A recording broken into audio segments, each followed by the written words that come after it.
তবে ভাবছি চিজটা শুধু এই বড় পিৎজাটাই ব্যবহার করব, কারণ ও চিজটা না পছন্দ করে না, খেতে চায় না।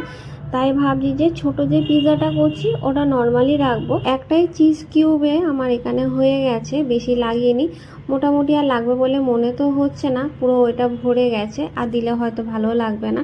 তবে চিজ যত দেয় বলে ভালো লাগে। তো আমি জানি না, চিজের তো কোনো স্বাদ পাই না। তো দুটো দুরকমভাবে রেডি হয়ে গেছে। এবার ছোটোটা হচ্ছে গ্যাসে বসিয়ে দেবো। আমি না এর মধ্যে আজকে কোনো নুন দেবো না, শুধু স্ট্যান্ডটা বসিয়ে তার উপর হচ্ছে থালাটা বস করিয়ে দেবো, আর থালা দিয়ে ভালো করে ঢাকা দিয়ে দেবো যাতে গরম হাওয়াটা না বেরাতে পারে।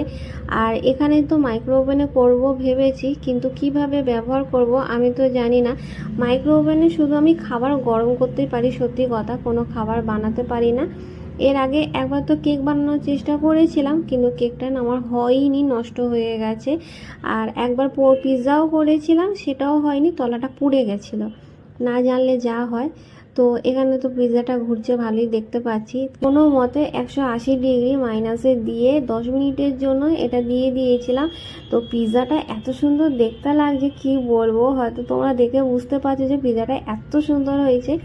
আর না তলাটা এবারে এতটা ভালো কুক হয়েছে, আর ভেতরটা তো অবশ্যই কুক হয়েছে পুরো স্টিমে।